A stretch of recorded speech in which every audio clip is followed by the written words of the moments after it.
Welcome to the Growing in Love for Life podcast, where it's all about saving and strengthening your marriage and creating the relationship you really deserve and want to have.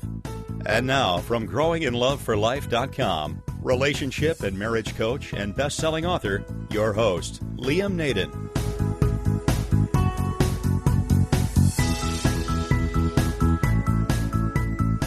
This is episode 37 of the Growing in Love for Life podcast. Welcome everyone, it's Liam Naden here again, and in last week's episode I left you with a question, and that question was, what does your ideal marriage look like for you? Well, I hope you were able to spend some time thinking about that question, because it's an essential first step to creating the marriage that's going to give you, and your husband or wife as well, the happiness in your marriage that you really deserve and want to have. Now this week I want to talk about one of the essential ingredients in a truly great marriage. And you know, the well-known motivational expert who you might have heard of, Tony Robbins, he talks about a concept called modeling. And essentially what he's saying when he talks about modeling is that if you want to be successful at something, all you have to do is to find people who are already successful in that area and start doing what they're doing. And if you do, you're probably going to get the same or very similar results. And it's a good strategy. And it's very, very true in this whole area of our marriage or our relationship. Because if you want to have a great marriage, all you have to do really is find people who already have a great marriage and figure out what they're thinking and doing, and then simply just do and think those things. Now actually, this is what I've focused on in my marriage and relationship coaching and programs. What do people in great marriages think and do that the vast majority of people don't do? What really makes the small minority of marriages different from the vast majority in which people are struggling with problems and unhappiness? And I've actually found that there are a few key things, and one of those is what I want to talk about today. And it's simply this: people in great marriages put their marriage first. Their marriage literally comes before anything or anyone else in their life, and that includes their children, their friends, other family members, and even their finances and their career. So if you want to have a great marriage, no matter where you are at the moment, then you need to make your marriage your highest priority. Now, in understanding why your marriage should be the number one priority in your life, just consider this: does anything have a greater impact on the quality of your life and your happiness than your relationship with your spouse? And if you think about it, I'm sure you will agree that nothing has more impact, for better or for worse, on the way you feel and the way your life is going.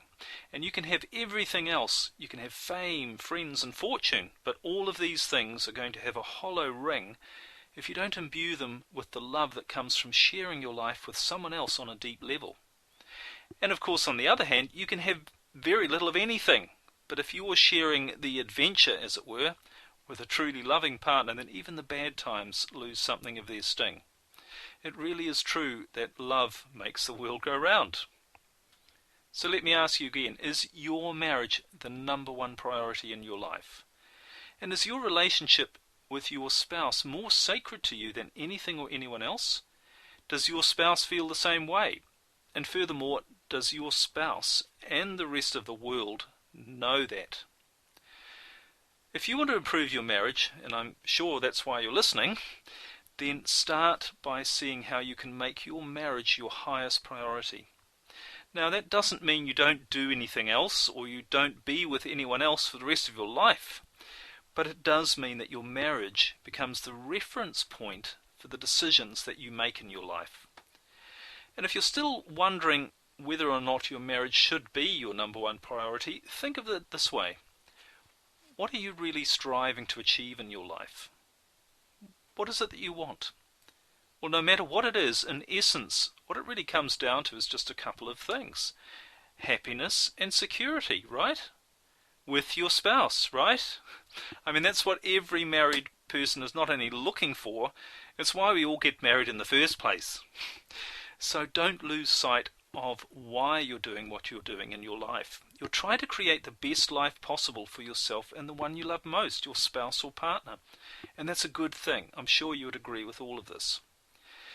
You know, people in great marriages, they always put their relationship first. They let the rest of the world and each other know that nothing can come between them. So if you start putting your marriage first, you'll be amazed at how your relationship will improve. Now, if you'd like to learn the exact methods that people in great marriages use to keep their marriage alive and growing, take a look at my Save Your Marriage Relationship Transformation program. That's my 30-day program. It's going to show you step by step how to make your marriage your number one priority and how to have your spouse do the same as well. This is such a key element in creating the marriage of your dreams, and it can work wonders no matter where things are at right now. So make your marriage your number one priority. That's my real message of today. You'll not only see a big improvement in your marriage, but a big improvement in every other area of your life as well. That's all for this week. I hope you found this information useful, and I hope it's going to help you to improve your precious and special relationship with your spouse. So thanks for listening, and remember, there's only one sort of marriage worth having, and that's a great one. Bye for now.